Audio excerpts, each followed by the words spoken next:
L'histoire retiendra.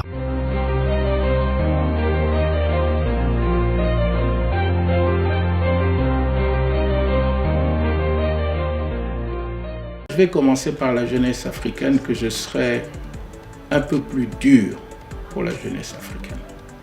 C'est le moment où que la jeunesse doit prouver et faire ses preuves et avoir des connaissances.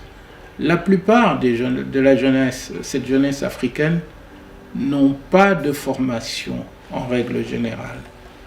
Ils manquent de compétences, ils ne sont pas difficiles et ils veulent tout de suite.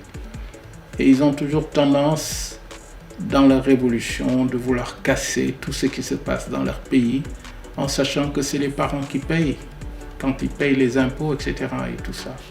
Il faut que la jeunesse se ressaisit de dire que c'est l'avenir de l'Afrique.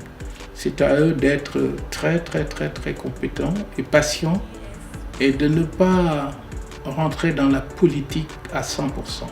Parce que pour rentrer dans la politique, il faut avoir des connaissances. Il faut avoir de l'expérience. Et en ce moment-là, si vous rentrez dans la politique, vous pouvez rapporter que des solutions. La plupart des jeunes rentrent dans la politique, ils n'ont jamais travaillé dans leur vie, ils n'ont pas d'expérience, ils n'ont pas été des chefs d'entreprise. Demain, si même ils excellent là-dessus, ils ne pourront pas faire quelque chose d'extraordinaire. Il faut avoir des connaissances d'abord. Une fois que vous avez des connaissances, vous vous déclinez dans la politique. La politique, ce n'est pas un métier. C'est un service pour le peuple, mais ce n'est pas un métier.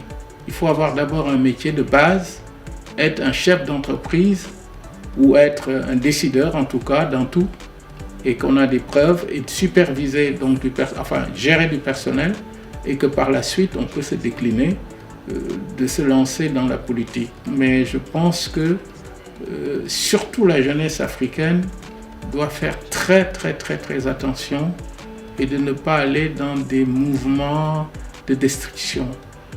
Parce que nous, on compte sur eux. C'est l'avenir du monde, en fait, la jeunesse africaine. Parce qu'à l'heure actuelle, tout le monde a envie de retourner en Afrique, que ce soit les Africains, les Européens et tout le monde, parce que c'est un pays vierge et qui a beaucoup de richesses, etc. L'histoire retiendra.